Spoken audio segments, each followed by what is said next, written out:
los últimos días hemos visto un incremento notable en la canasta de productos alimentarios, productos de la canasta básica, el huevo, la tortilla, el pan blanco, pan de dulce, el frijol, algunas legumbres como jitomate mismo y otros productos.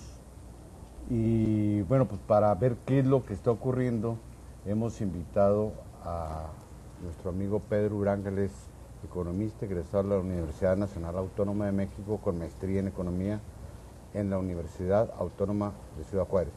Yo le doy la más cordial bienvenida a esta emisión de A Fondo, donde vamos a abordar este tema. Empezamos.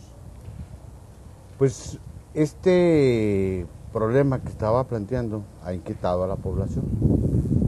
Y yo quisiera empezar por preguntarte, estamos en presencia de una burbuja inflacionaria temporal, en vísperas o ya inmersos, como algunos lo han dicho, en una crisis alimentaria, de carencia de productos alimentarios. ¿Cómo ubicarías tú este problema, este fenómeno que se está dando? Son las dos cosas. Por un lado, sí estamos entrando ya de lleno en una crisis alimentaria.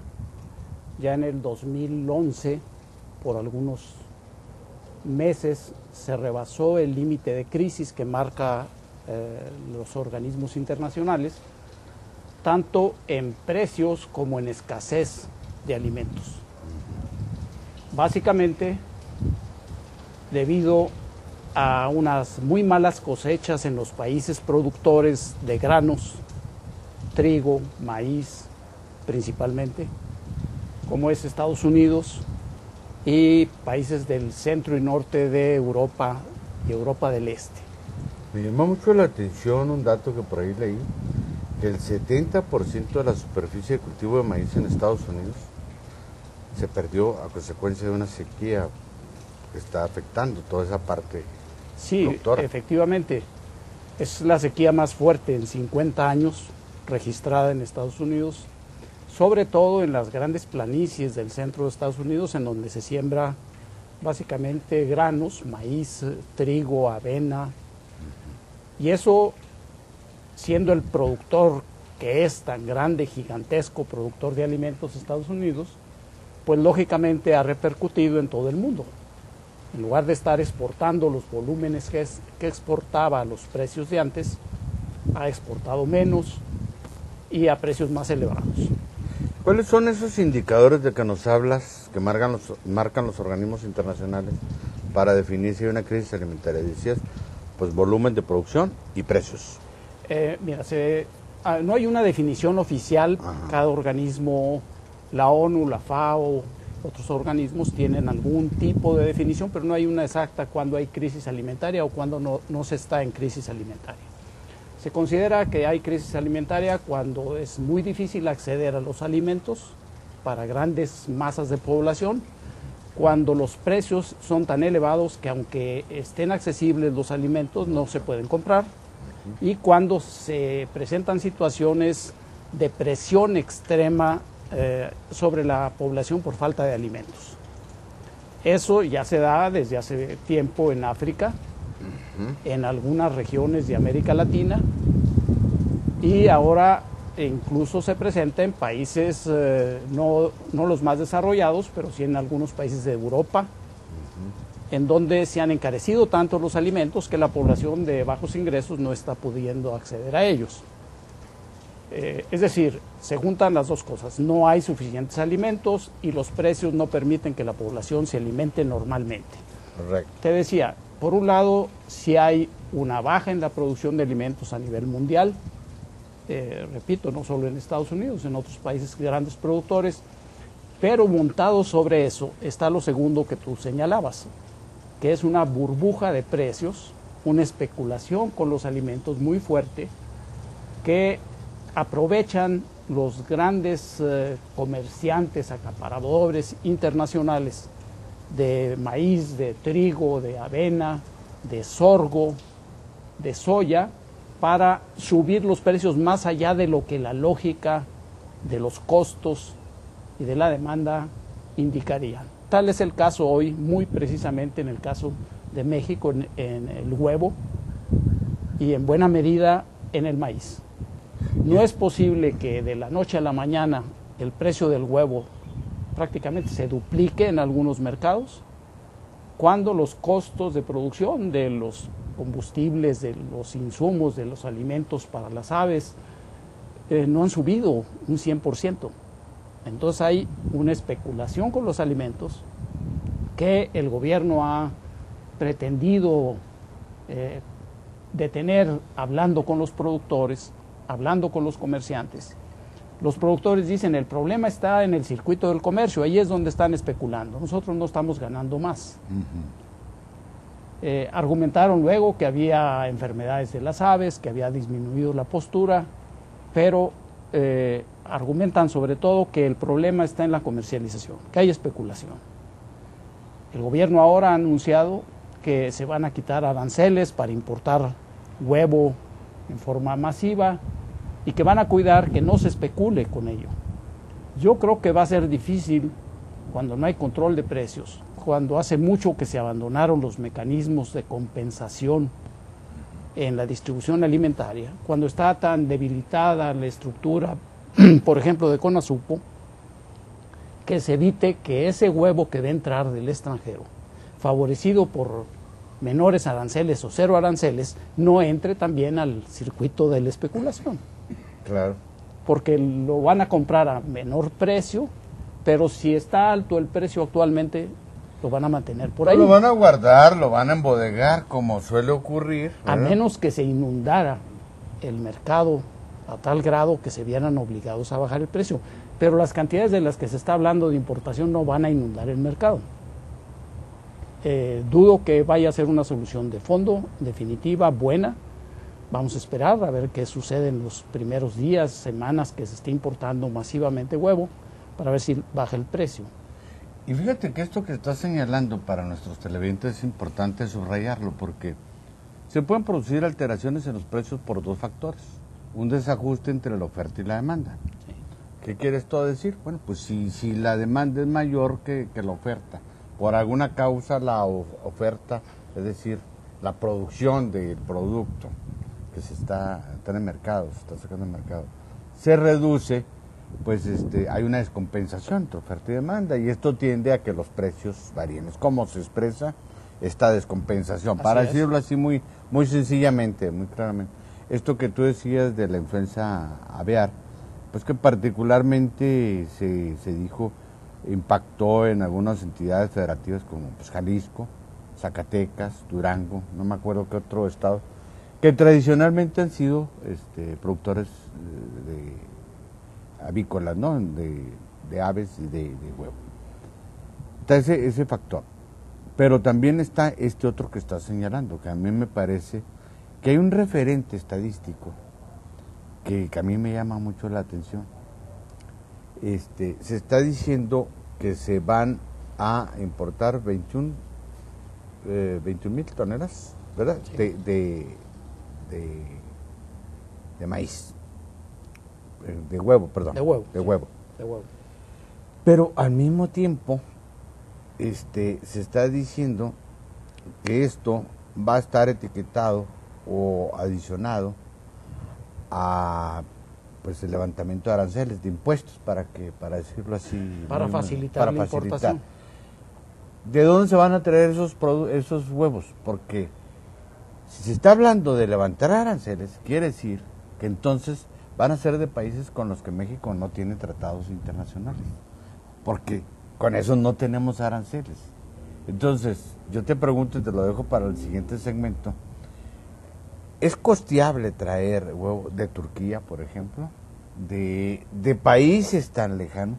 Porque no se van a traer ni de Estados Unidos, según este esquema, ni de Canadá. A mí me llamó mucho la atención eso y dije, bueno, o es una triangulación de las empresas comercializadoras que efectivamente especulan con el precio, lo esconden, lo regresan a Estados Unidos y luego lo vuelven a traer. Porque también hay exportación de México de huevo a Estados Unidos. Así es. Nos quedamos con este tema para el segundo segmento.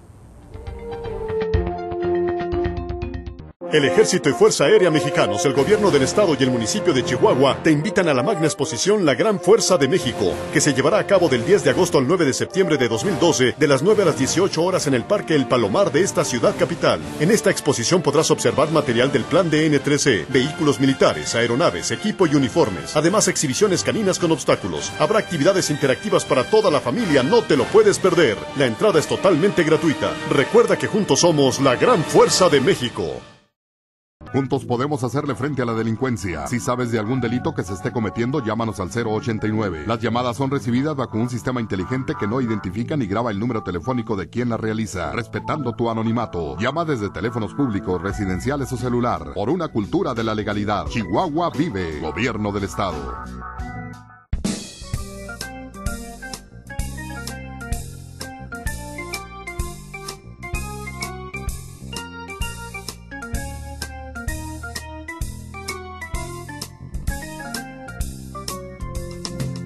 London Café, un lugar para disfrutar.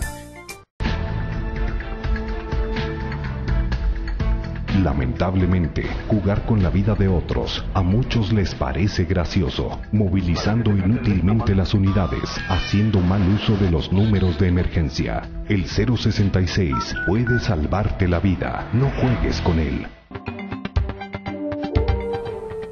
No necesitamos explayarnos en cuanto a las consecuencias que tiene esta alza en la canasta básica, particularmente en productos pues, que son imprescindibles en la dieta del mexicano. En algunas ocasiones son los únicos verdaderamente pues, que contienen nutrientes, ¿verdad? Que ayudan a la nutrición de nuestras familias. Estoy hablando de huevo, pues, que tiene proteína. Pero sí es importante indagar pues cuáles son las causas de esta situación, si se provocó efectivamente, como dicen, por factores pues, climáticos como la sequía de la que hablabas en Estados Unidos, en mismos estados del centro y norte del país, que fue otro factor, por ejemplo, los productores de frijol, de maíz, de sorgo, ¿verdad? Y que esto a su vez pues encareció por escasez el precio de estos productos que forman parte de la cadena de la industria avícola, ¿no? Para producir el huevo. Es decir, hay toda una cadena ahí que se va. Pero también está este otro factor que a mí me interesa mucho explorar, que nos expliques, de la especulación, porque creo que es una especulación global, ¿no? En este mercado global que estamos viviendo, ya hay muchas triangulaciones, ¿no? En estos asuntos. Son grandes consorcios transnacionales los que en realidad manejan esta situación. ¿O cuál es tu opinión? Así es. Yo te decía hace un momento que los grandes beneficiarios de esta carestía son los que manejan enormes volúmenes de alimentos. Esos controlan el mercado, tanto internacional como en los países consumidores. Ellos sí pueden influir reservando la oferta, disminuyendo la oferta transitoriamente, influir sobre el precio, subirlo y luego vender. Eso es lo que hacen. Sí, claro. En la medida en que esos monopolios, oligopolios, pocos oferentes de productos han crecido al nivel en que han crecido, casi todos ellos de matriz norteamericana, pues han controlado toda la cadena, como tú lo mencionas. Controlan desde las semillas, los fertilizantes, las cosechas y luego la transformación de las cosechas en alimentos para ganado o en alimento humano, y se benefician de toda la cadena, desplazan a los productores medianos o a los intermediarios medianos, poco a poco los han desplazado y ahora están haciendo lo que están haciendo, es decir, sobre una carestía, sobre una escasez de alimentos real, por el cambio climático, por las sequías, por las heladas tan terribles que hubo hace un año y medio en el mundo, montados sobre esa escasez real, además están especulando. Te digo, es evidente, y lo decía Bruno Ferrari, el secretario de Economía de México, hace un par de días, no es posible que de repente se hayan disparado tanto los precios cuando los insumos no han sufrido ese disparo. No va en proporción al proporción. incremento de los insumos. Ni tampoco ha habido un desastre natural que destruya más allá de lo que ya se destruyeron cosechas hace algunos meses, o la producción de avícola, de huevo y de carne de pollo y de carne también de vacuno y de cerdo, no ha habido un desastre tal que explique esa subida tan drástica, tan dramática, que es lo que está golpeando más duro en el bolsillo de la población, que como tú sabes, mientras más bajos son los ingresos, más proporción del ingreso dedicas al alimento. Se dedica al alimento. Claro, sí. Si tú le subes, si el mercado, como se dice ahora, le sube al doble la tortilla a la población, le está afectando en mucho, porque consume una gran parte de su ingreso en ese alimento básico. Quizá a segmentos de población de mayores ingresos no le afecte tanto, porque destinan una pequeña proporción de su mayor ingreso a alimentos y todavía menos a alimentos básicos, que es donde está pegando, tú lo has dicho ya hace unos momentos. Entonces son los más afectados, mientras que los más beneficiados son esos grandes consorcios del alimento que han sido denunciados por los ecologistas, por los que cuidan la salud a través de alimentos más sanos, orgánicos, por los que cuidan a los animales, como grandes consorcios que lo único que están haciendo es aumentar sus ingresos sin cuidar la calidad ni el precio de los alimentos. Y yo advierto aquí un problema estructural que se ha venido aplicando a la par de los 30 años de neoliberalismo que hemos vivido en el país, en el campo, una política de sustitución de lo que es la producción nacional de granos y alimentos que garanticen la seguridad alimenticia del país por una política de compra de alimentos en el extranjero. Porque supuestamente es más barato comprarlos. Por eso te preguntaba ahorita, ¿realmente nos va a resultar más barato traer ese huevo de allá? Te voy a dar un dato que a mí me impresionó, ¿verdad? Yo no sé si sea cierto, pero lo está diciendo el dirigente de la CNC, que va a ser senador próximamente, y dijo, se está calculando que para hacer frente a esta situación se van a tener que gastar 25,000 millones de dólares. Equivale a poco más del presupuesto, de todo el presupuesto destinado al campo en el año 2011. Fíjate nomás. ¿Sí? Estamos hablando de que si al campo mexicano en 2011 se le destinaron 357,000 millones de pesos aproximadamente, tan solo para hacer frente a esta contingencia que se está viviendo, pues se calcula que se van a invertir 25,000 millones de dólares. Entonces dices tú, bueno, pues no es negocio esto. No para el país. No para el país. Para el país no es negocio. Porque entonces dice uno, bueno, que no se podrá esas cantidades de recursos destinarlas al fomento de la producción nacional de granos, ¿sí? De aves, de cárnicos, en fin, de todos aquellos productos que se convierten en alimentos y garantizan esa seguridad nacional, porque además es parte de nuestra seguridad como nación, para no depender del extranjero.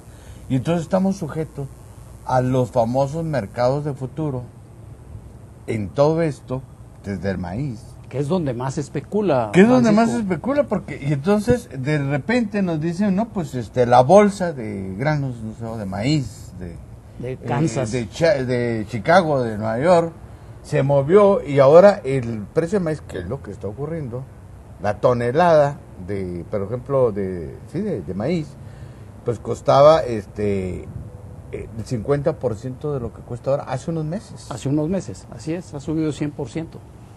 Entonces, fíjate, hace apenas 20 años se importaban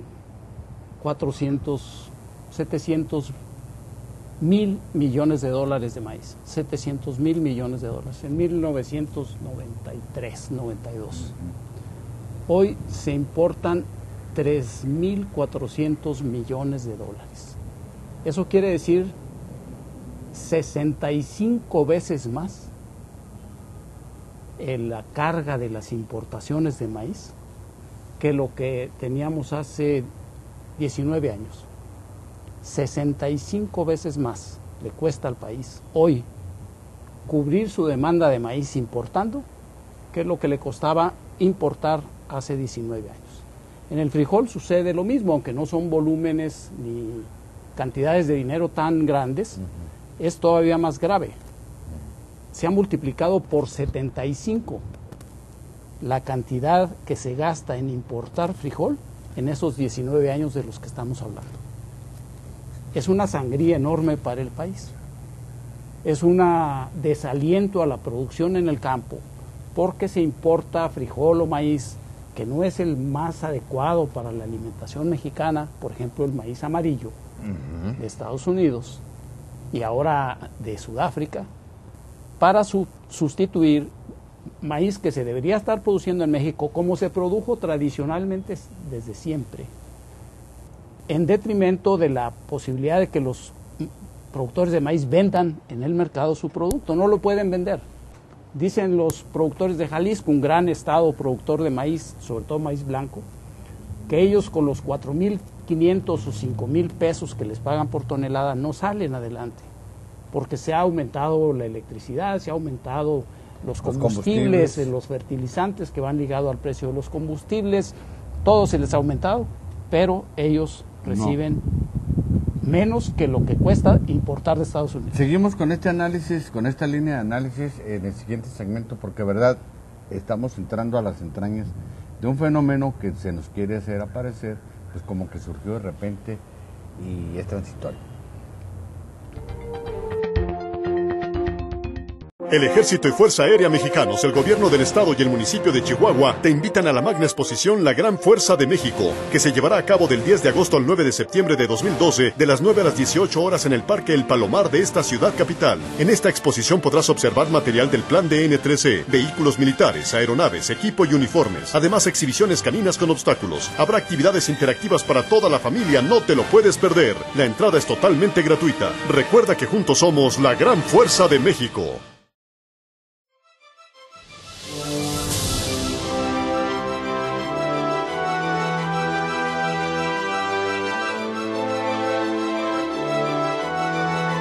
Empezar desde cero. Crear.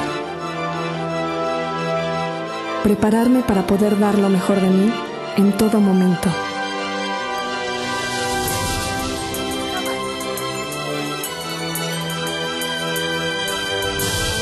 Creer en lo que hago y darme cuenta que otros también creen en mí.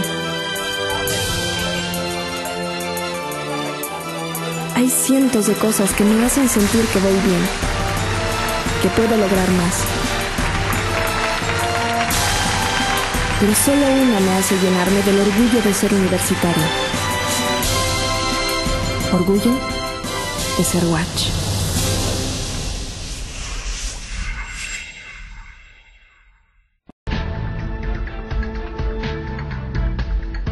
Lamentablemente, jugar con la vida de otros a muchos les parece gracioso, movilizando inútilmente las unidades, haciendo mal uso de los números de emergencia. El 066 puede salvarte la vida, no juegues con él.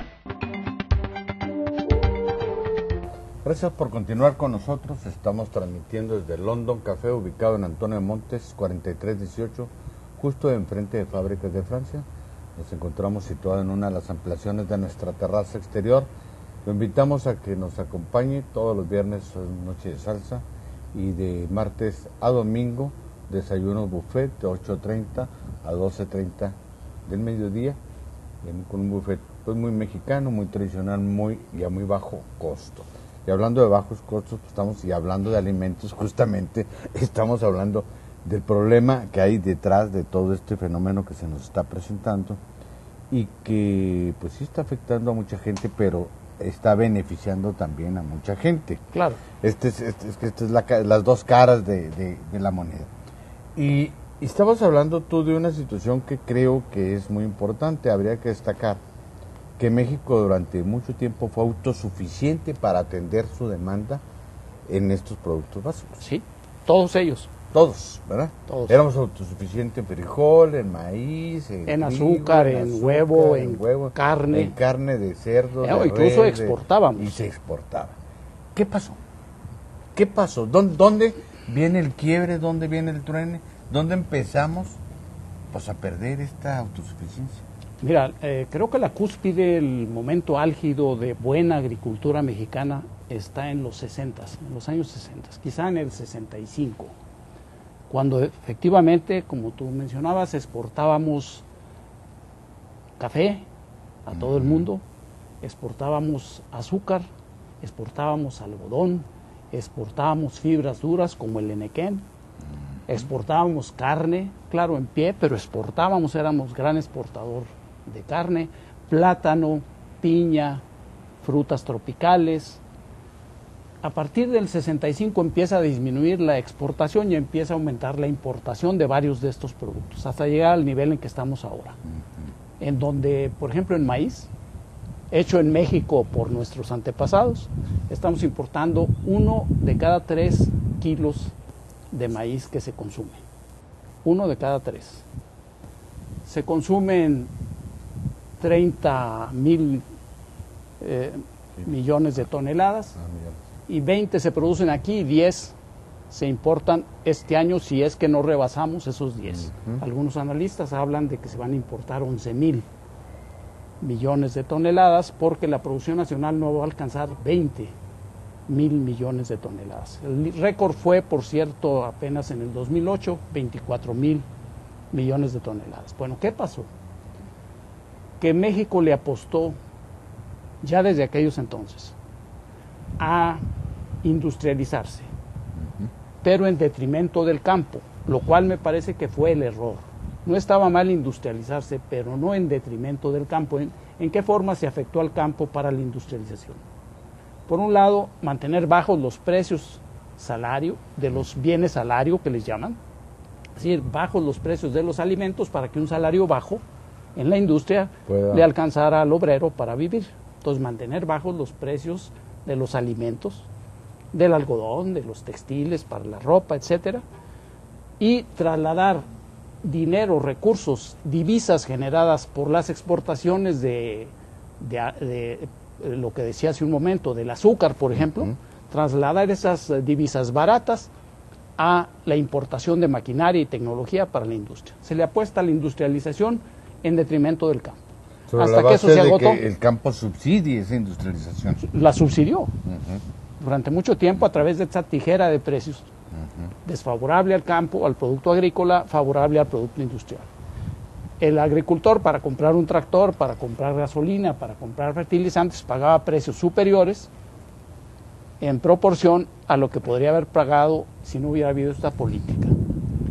Insisto, no era incorrecto industrializar al país, era una gran apuesta patriótica, pero se hizo en detrimento del campo, hasta que el campo no pudo sostener ese ritmo de industrialización, no pudo seguir subsidiando la industrialización, y entonces empezamos a crecer en la deuda, hasta que nos reventó la crisis de la deuda en los 80s.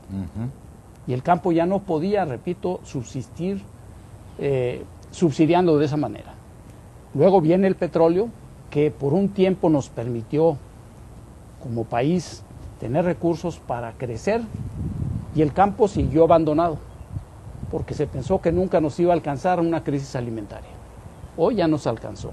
Esa es la historia amarga que hoy vamos a pagar con enormes costos. Ya estamos pagando por el precio de los alimentos y por la pobreza de la gente y la desnutrición de muchos, por un proceso desequilibrado, económico desequilibrado, que se agudiza, obviamente, con la apertura comercial, en donde resulta aparentemente más barato importar alimentos que producirlos, hasta que no tenemos para comprar esos alimentos porque la gente no tiene trabajo, sobre todo en el campo. Sí, pues hay un despoblamiento terrible. Terrible del campo, el campo está totalmente abandonado. Yo espero, permíteme adelantarme, que ya nos alcanzó, que ya nos haya alcanzado el destino, por decirlo de alguna manera dramática, y que llegue el momento en que una reflexión de la clase política, de las élites intelectuales y de todos los mexicanos nos lleve a rectificar, volver al campo, modernizarlo, tecnificarlo, lograr su competitividad, controlar la importación que está afectando a los productores mexicanos, a pesar de que hay un TLC, un Tratado de Libre Comercio, hay que revisarlo como conviene al país y a la vez continuar el proceso de industrialización. Eso requerirá no solo de una decisión, sino de un gran esfuerzo de todos. Se dice fácil, pero no es fácil al mismo tiempo recuperar el campo y mantener el ritmo de industrialización. Pero eso es lo que vamos a tener que hacer. También se ha abandonado, porque tú decías muy bien, el campo subsidia ese proceso de industrialización en la época todavía de los 60. Así es. Posteriormente, cuando se quiebra, voy a decirlo así coloquialmente, el campo, se recurre al endeudamiento externo, que por cierto está en cantidades estratosféricas. Otra vez ahí va para arriba. Otra vez va para arriba y es impresionante con lo que cierra este sexenio en deuda bruta. Claro. Es impresionante. Tanto la externa, Javier, como la interna. La deuda interna es gigantesca. Sí, pero estamos hablando casi de 700. ¿Qué era? 1.700.000.000.000. Ya andamos en casi los 4 billones. Sí, se multiplicó por 2 o 3. Por 2 o 3. Entonces, en 10 años. Bueno, fíjate nada más. Bueno, eso también pues nos endeudó, pero no se tradujo realmente, o no como se esperaba. No, se tradujo en la gran crisis de la deuda. De la deuda. Y luego viene el cuerno de la abundancia del petróleo, con el petróleo, los excedentes petroleros, que se gastaron impunemente cuando íbamos a administrar la riqueza. Cuando íbamos a administrar la riqueza en puro gasto corriente. Y bueno, ya nos alcanzó el destino o el futuro, como dices tú. ¿Qué sigue? ¿Qué es lo que podemos, esto que tú estás planteando, tú crees que en el contexto actual, por lo que yo escucho de la clase política, yo no veo que sus preocupaciones sean esas? Yo los veo con otro tipo de agenda.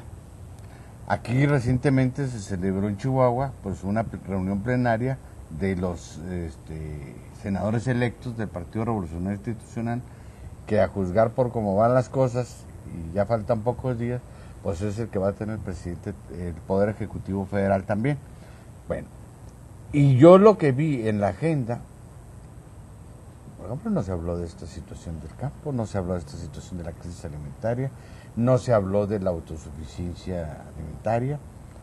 Se está hablando de la reforma energética, de la reforma laboral, de la reforma hacendaria, bueno, algunos ni siquiera hacendaria, fiscal, con la idea de subir impuestos. ¿Te parece que regresamos con este tema? ¿Cómo no? En el siguiente segmento. Quédese con nosotros.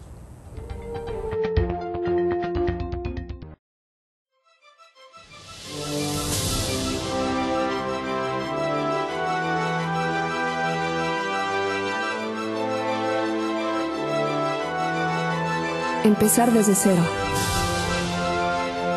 Crear. Prepararme para poder dar lo mejor de mí en todo momento.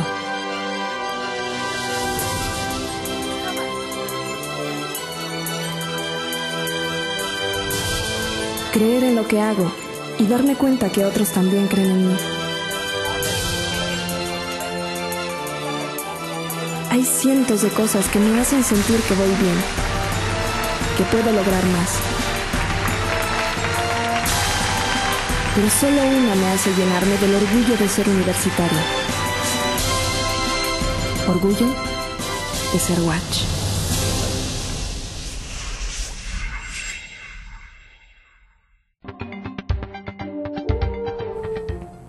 Hicimos aquí con nuestro colega, y porque también se dedica al análisis periodístico y economista, Pedro Uranga, pues una semblanza de cómo ha sido la evolución y cómo es que llegamos a este problema que estamos enfrentando hoy en día, que ciertamente pues tiene dos vertientes. Todos estos problemas estructurales que estamos hablando, todas estas deficiencias, pero también serios, pues la ambición especulativa, ¿no? Para decirlo así. ¿Cómo se puede enfrentar esto de una solución? Bueno, volteando otra vez los ojos al campo, reactivando el sector agropecuario, que finalmente es apoyar el mercado interno. También. ¿Verdad? Porque claro. Yo siempre he dicho que el sector primario, el sector agropecuario, es un puntal de ese mercado interno al que claro se renunció, ¿verdad? Y eso es lo que nos ha llevado a esa dependencia en muchos aspectos, entre ellas la alimentaria, del extranjero. Pero yo te decía, yo no veo en la agenda de la clase política estos temas. ¿O tú sí los ves? ¿O cómo lo ves? Mira, sí los veo parcialmente, no en el primer nivel, pero escucho, por ejemplo, a los dirigentes de la CNC, que ya desde hace algunos años están recuperando cierta actitud de lucha por el campo, que la habían abandonado. Sí, totalmente. ¿Por qué? Pues porque su base social se les ha ido diluyendo, acabando. De ser un sector fundamental político del PRI precisamente, el sector campesino, pues ahora está bastante disminuido, menguado, y eso se traduce en menos curules, en menos posiciones, en menos gobernaturas y en pérdida también de identidad de esa organización campesina histórica. Ellos sí están preocupados y han participado en algunas de los debates y de las luchas reales por los precios, por el subsidio al campo, por los presupuestos. Cada año van y pelean en la Cámara por los presupuestos. Ese es un sector claramente preocupado. Con esta crisis alimentaria que ya está llegando, si es que no llegó ya, por las definiciones de crisis alimentaria, con esta crisis ellos creo que se van a ver obligados a pugnar, impulsar la agenda de regresar al campo. Y lo vemos, por ejemplo, aquí en Chihuahua con el gobernador César Duarte, que sí ha insistido, desde que fue candidato y aún antes, ha insistido mucho en ese tema. Ha hecho un esfuerzo por impulsar el campo, no con muchos recursos, porque no los hay. Y creo que eso es también una señal de que ese sector, César Duarte viene del sector campesino. Viene del sector campesino, viene de la CNC. Están interesados. Pero los otros personajes políticos que van a estar en las cámaras y que están en las gobernaturas, también les va a llegar la lumbre a los aparejos, ya les está llegando, en el sentido de que la inquietud de la gente ya es fuerte. Cuando le llegas al estómago duro de la gente y no hay para comer, la gente en la desesperación es capaz de muchas cosas, entre otras de entrarle a la delincuencia organizada, porque ahí deja dinero, abandonar la labor, el campo. Que ya ha ocurrido y de forma generalizada en muchas regiones. En muchas regiones. Pauperizadas, claro. Pero también en la desesperación de no tener para completar el alimento mínimo, la gente empieza a tener expresiones de estallido social. Yo espero que eso sea escuchado. Te van a acusar de perredista, ¿eh? No. Porque dijeron ahí, ahora en una conferencia hace unos días, Jesús Zambrano, presidente del PRD, dijo que si se avalaba o el tribunal validaba la elección de Peña Nieto, pese a las irregularidades, advirtió, se pueden provocar estallidos sociales. Pues yo digo, ¿verdad? Y coincido contigo, ya este mismo fenómeno de violencia, del crimen, vinculado al crimen organizado, es un estallido social. Tiene grandes... Con connotaciones de descomposición, de degradación, pero no deja de ser una respuesta equivocada, violenta, absurda, irracional, pero una respuesta a un status quo que no satisface a mucha gente. Y este fenómeno esto es más peligroso que cualquier otra cosa. Si porque se juntan las dos cosas. Se juntan dos, tres cosas, no es una ni aislada. La violencia que ya está, el abandono del campo por mayor atractivo en irse al crimen organizado, la falta de alimentos, la carestía y además un equilibrio de fuerzas nacional que no le facilita ni a una Peña Nieto ni al PRI gobernar a su antojo, porque no alcanza la mayoría simple, mucho menos la calificada. Puede que alcance la mayoría simple si se junta con el panal. Con el verde y el panal. Y creo que por ahí le andan rascando a otros dos diputados, pero bueno. Sí, pero de todas maneras es un equilibrio. Es un equilibrio. Y luego si ves tú a nivel de los estados, en 11 estados de la República, el candidato del PRI, Peña Nieto, no obtuvo más votos que su inmediato seguidor o que la tercera en la posición, Josefina Vázquez Mota, en 11 estados. Y en numerosos distritos la lucha fue muy cerrada. Es decir, creo que la clase política, sobre todo la del PRI, debería o estaría obligada a pensar en los problemas nacionales reales y entrarle a los problemas, si no dentro de 3 años o dentro de 6 años, se puede encontrar nuevamente en una situación todavía más incómoda, porque ya la población aprendió que los puede sacar. Claro. Y puede cambiar de partido. Ya hubo una alternancia en un sentido y de regreso. No es fácil, entonces, moverse en política sin tomar en cuenta esos elementos. Y en este escenario político que estás planteando, yo creo que hay otro factor a considerar. El complejo entorno internacional que se está viviendo. Muy complejo. Porque también luego se deja de lado eso. Y nadie hizo mucho caso cuando empezaron a advertir en la zona euro, pues hay problemas. Las naciones están endeudándose por encima de sus capacidades reales de pago. Estos problemas de austeridad están resultando contraproducentes. Es una crisis política lo que hay en Europa. Y entonces, ya no es una crisis de deuda. Y ya no es crisis de deuda. Empezó planteándose así, pero ya estamos viendo que incluso está afectando a Estados nacionales, está cambiando la correlación de fuerzas. En este entorno, ¿cuáles serían las prioridades desde el punto de vista de política económica para impulsar el crecimiento económico, el empleo, mejorar el ingreso, resolver estos problemas de alimentos que tenemos? En tu perspectiva como economista, ¿cuáles serían los ejes fundamentales? Bueno, tú decías crecimiento económico y empleo. Y para ello yo agregaría mercado interno. ¿Qué quiere decir? Producir con los recursos y con la mano de obra mexicana lo que va a consumir la población mexicana. Y no dejar todo depositado en las importaciones y en las exportaciones. Eso quiere decir mercado interno. Quiere decir producir con lo propio para el mercado propio. Y quiere decir también, tú ya lo señalabas hace un momento, que la población tenga ingresos por su trabajo que le permitan consumir, comprar lo nacional, comprarlo del mercado local y regional, porque eso te cierra el círculo del mercado interno. Producir y consumir en lo nacional. Yo creo que esa es la gran apuesta ahora, sin descuidar y sin negar que las exportaciones deben continuar, que debe fortalecerse aquel sector exportador que pueda seguir siendo competitivo en la globalización, no soñar con que todos van a permanecer. Claro.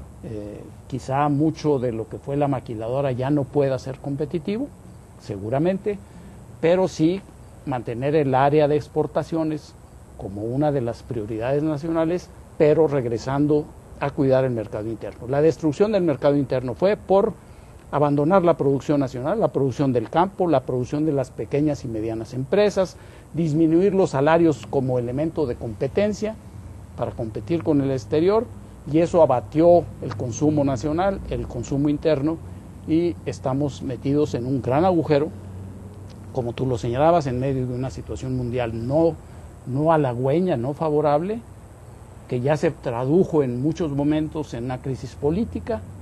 En Europa han caído 6 o 7 gobiernos por estas políticas de ajuste, y otros están a punto de caer o de cambiar.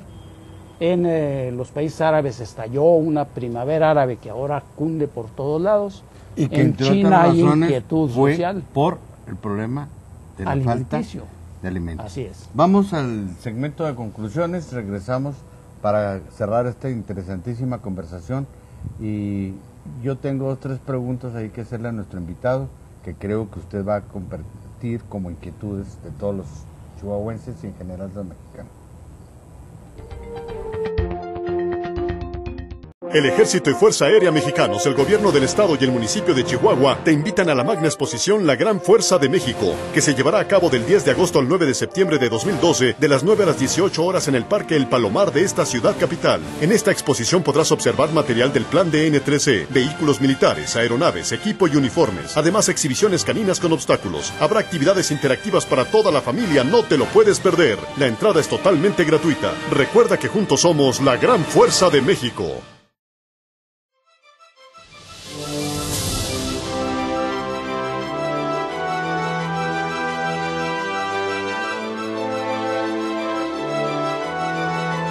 Empezar desde cero. Crear. Prepararme para poder dar lo mejor de mí en todo momento.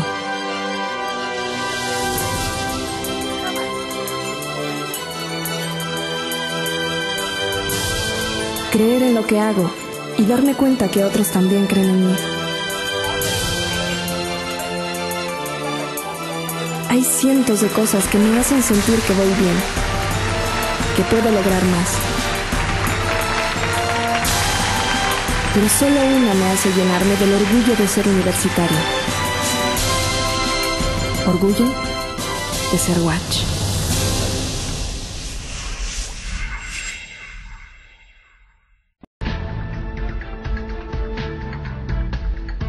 Lamentablemente, jugar con la vida de otros a muchos les parece gracioso, movilizando inútilmente las unidades, haciendo mal uso de los números de emergencia. El 066 puede salvarte la vida, no juegues con él. La pregunta que todos nos hacemos, usted estoy seguro que se lo hace, lo comenta a lo mejor con su esposa, con sus amigos, con sus hijos, con sus familiares. Pero todos nos preguntamos y tenemos una gran incertidumbre de qué es lo que va a ocurrir, no propiamente con el cambio de gobierno, sino con el país, ¿verdad? En este entorno tan complicado nacional e internacional que tenemos. Porque esto que estamos viviendo pues es una expresión de que las cosas no andan bien. Y yo escucho con mucha frecuencia que nos dicen, es que hacen falta las reformas estructurales. Y se presenta otra situación, es que hacen falta las reformas estructurales.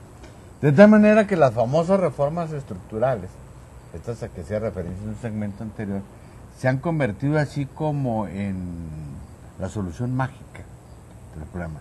En realidad, estas reformas, tan como están planteadas, la laboral, la hacendaria, o la fiscal y la energética, la privatización de la industria petrolera, la creación de un régimen laboral más apegado al derecho civil que el derecho tutelar, ¿verdad? Con flexibilidad absoluta para la contratación, pago de horas, recorte, y el despido. Y despido, como está ocurriendo en España y demás. Cancelación de prestaciones sociales, que es para donde yo lo veo que la han platicado, ¿verdad? Y este asunto de pues, impuestos adicionales o el impuesto generalizado al consumo a través de un nivel, ya incluso hay una propuesta de que hasta se homologue la frontera, que tiene tasas diferenciadas. Bueno, todas estas propuestas dicen que son en bien de México. ¿Tú cómo la ves? Mira, allá por los 80s, Miguel de la Madrid dijo lo mismo. Hay que hacer un cambio estructural, hay que quitar el sector estatal porque es demasiado grande, el Estado no tiene por qué meterse a la economía tanto, hay que abrir las fronteras, desregular las importaciones, desregular la inversión financiera, y se empezó a hacer. Desde el 82, 83, 84, y de allá para acá fueron esas reformas, y luego se dijo, no, es que faltaron otras.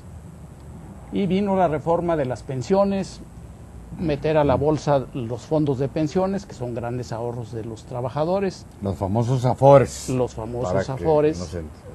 Sepa de qué estamos hablando. Vino la liberalización financiera, los bancos, todos los bancos, salvo uno, se fueron a manos de extranjeros. Dijeron, no basta con esas reformas, vengan otras reformas. Bueno, las reformas a las pensiones, también reducir las pensiones, reducir las prestaciones, en esas vamos. Y todas esas reformas, yo creo que más que favorecer al país, lo han debilitado. Han debilitado al Estado, que era un agente promotor del desarrollo nacional y promotor del equilibrio entre las fuerzas del mercado, regulador, se ha quedado sin nada. Y ahora el mercado hace, sobre todo el mercado financiero, los especuladores hacen lo que se les da la gana, porque nada los detiene. Y eso sucede aquí, pero también sucede en Europa y sucede... Es mundial. Es mundial, es un fenómeno en donde las finanzas son las que impiden salir de la crisis. Las especulaciones financieras. Pobre España, pobre Italia, pobre Grecia, pobres todos esos países, los traen sacudiendo los grandes financieros mundiales a, como dé lugar, que paguen lo que deben y que lo paguen con creces. Y lo que deben no lo deben porque lo gastaron en derroche, sino porque rescataron a sus propios bancos. Ese es el otro asunto. Y eso disparó las deudas. España estaba en un 30% de su Producto Interno Bruto en deuda y ahora anda cercano a los 90%. Y eso de unos años para acá porque rescató a sus bancos y sigue rescatando bancos. Entonces las reformas estas, la reforma hacendaria aquí en México, si se refieren al IVA generalizado en alimentos y medicinas, me parece que no solo no va a resolver, sino que va a atizar la inquietud, el descontento, la pérdida de poder adquisitivo de la población. Entonces va a haber menos mercado interno. Imagínate tú que le ponen 10% al maíz. La gente va a comer 10% menos de maíz automáticamente porque no tiene para dónde hacerse. Es decir, ya no tiene dinero sobrante para decir, aparte de pagar el precio del maíz, le voy a agregar 10% y voy a seguir comiendo la misma cantidad, va a comer 10% menos. Totalmente. Y lo mismo va a suceder con todo lo demás. Es gente, la mayoría de la gente, el 60% de los mexicanos no tienen margen de ahorro, no tienen margen para pagar un nuevo impuesto. Eso no va a beneficiar a la economía y eso sí creo que es un error. Y luego la reforma laboral va de la mano. Pues sí. Implicará menos ingresos para los trabajadores, menos derechos laborales, menos prestaciones, debilitamiento nuevamente del mercado interno, de la cohesión social. Y la reforma energética, si quiere decir privatizar Pemex, pues entonces ¿de dónde van a salir los recursos para completar el gasto público? Se han estado saliendo de Pemex desde hace muchos años. Es el que aporta el grueso de... Una buena parte, en algunos momentos la mayor parte de los ingresos del gobierno, del Estado para pagar educación, salud, carreteras, obras públicas, etcétera, salían y salen del petróleo. Celulares y seguros de gastos médicos mayores gastos y demás, porque excesivos. los gastos corrientes también. Pero este país no tendría los niveles que tiene de desarrollo desde los años 60, 70, hospitales, carreteras, escuelas, todo lo que tiene si no hubiera sido por los recursos que el Estado manejó en su momento correctamente del petróleo. Y no se sostendría hoy si el petróleo pasa a manos privadas y no van a pagar los impuestos que está pagando Pemex. Aparte. No, van a pagar una miseria si es que pagan. Y entonces, ¿dónde está el ingreso fiscal para sostener este país? Que en buena medida, tú lo dices, viene del petróleo. Yo creo que no es en esas reformas donde está la solución. Y eso abriría la puerta, y perdóname mi digresión, pero me recordaste pues lo que llevó a Argentina a meterse en un grave problema con Repsol, compañía española que estaba preocupada, porque dijo, bueno, espérense, pues es que ustedes están sacando el petróleo de nuestro territorio, que es un recurso nuestro, no renovable, y en vez de las ganancias, en vez de reinvertirlas o pagar, porque ni pagan impuestos, van y las invierten en otro lado. Claro. Entonces están especulando y haciendo inversiones a costa del saqueo de nuestra riqueza natural. Es lo que han estado haciendo los bancos extranjeros, ahora dueños de los bancos que antes eran mexicanos, pues canalizar los recursos de la banca mexicana para soportar a sus matrices y a sus filiales en España, en Inglaterra, en Canadá, en Estados Unidos. Pues son las sucursales más rentables, las de México. Y no es para que haya más créditos a los empresarios, a los comerciantes, al campo o al consumo de los mexicanos, sino para que vayan a reforzar la tesorería de sus matrices en otros lados. Es que ahí es donde creo que el destino nos está alcanzando y llega un momento en que la clase política tiene que reaccionar. Yo lo creo y lo quisiera que así fuera. Creo que puede suceder que la clase política asuma que este es un problema ya que no se puede diferir, ni se le puede dar vueltecitas por arriba, ni empeorarlo, sino que hay que entrarle a producir en el campo, a reforzar el mercado interno, a fortalecer los ingresos y el consumo de las familias, el tejido social, la cohesión social, el consenso político de los mexicanos para salir adelante en esto que no es una pequeña crisis. Y la clave está, tú lo acabas de decir, lo han dicho otros, en el fortalecimiento del poder adquisitivo, porque el crecimiento sobre la base de la precarización del salario es un autoengaño total y absoluto. Ese crecimiento está prendido con alfileres y se traduce en lo que ya estamos viviendo: descomposición social, violencia, degradación, falta de esperanza, de expectativas.